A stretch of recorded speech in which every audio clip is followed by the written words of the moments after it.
Good evening students. Life process class 10 का जो chapter है उसमें हम कंटिन्यू कर रहे हैं, जिसमें आपका टॉपिक है आज यूनिसेल्युलर ऑर्गेनिज्म में न्यूट्रिशन, है ना। Nutrition in unicellular organism. इसमें फर्स्ट जो है आपका एग्जांपल है अमीबा। अमीबा एक holozoic type of nutrition perform करता है। होलोजोइक टाइप ऑफ न्यूट्रिशन में क्या होता है, ये सारे स्टेप्स फॉलो होते हैं: इंजेशन, डाइजेशन, एब्जॉर्प्शन, असिमिलेशन और इजेशन। अमीबा यूनिसेल्युलर ऑर्गेनिज्म है, यानी उसकी सिंगल सेल ही सारे फंक्शन परफॉर्म करती है। तो फर्स्ट स्टेप जो होता है इंजेशन। इंजेशन होता है किसके थ्रू?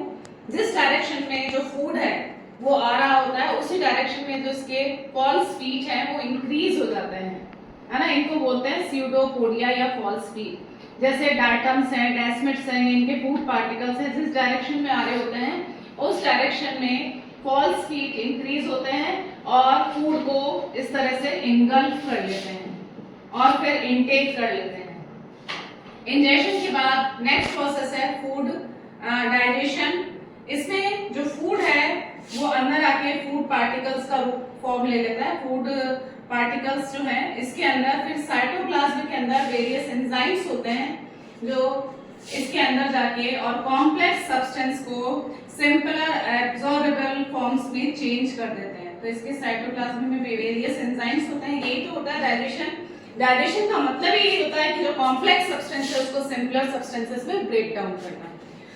सेकेंड प्रोसेस डाइजेशन है। डाइजेशन कंप्लीट होने के बाद जब कॉम्प्लेक्स फूड सिंपलर फूड में चेंज हो जाता है तो उसके बाद नेक्स्ट प्रोसेस होता है एब्जॉर्प्शन।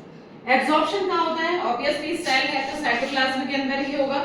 ये जो साइटोप्लाज्म है इसके अंदर जो डाइजेस्ट फूड है जो एब्जॉर्ब फॉर्म में चेंज हो गया है वो एब्जॉर्ब हो जाता है साइटोप्लाज्म के अंदर। उसके बाद ये जो फूड एब्जॉर्ब हुआ है वो असिमिलेट होता है। असिमिलेशन का मतलब होता है एनर्जी गेन करना। हम क्यों फूड खाते हैं, हम न्यूट्रिशन क्यों लेते हैं? एनर्जी के लिए।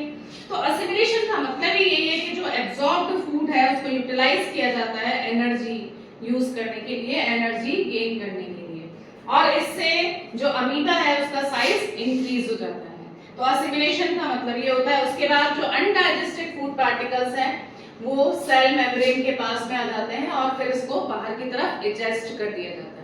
सेलुलर ऑर्गेनिज्म है, इसमें भी holozoic type of nutrition present होता है। इसकी जो बॉडी है वो स्लीपर की तरह होती है, जिसको हम स्लीपर एनिमलक्यूल कहते हैं।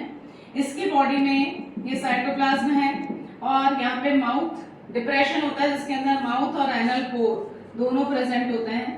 इसके अंदर जो इंजेक्शन है वो इस माउथ के थ्रू होता है। फूड जो है वो अंदर एंटर किया जाता है और फिर ये फूड कप के फॉर्म में चेंज हो जाता है। फिर इसमें जो डाइजेशन प्रोसेस है वो साइटोप्लाज्म में इस तरह से फूड पूरा मूव करता है। इस मूवमेंट को बोलते हैं साइक्लोसिस। साइक्लोसिस कहते हैं। साइक्लोसिस के थ्रू जो फूड पार्टिकल्स हैं वो साइटोप्लाज्म में मूव होते हैं और फिर डाइजेस्ट होते हैं with the help of enzymes.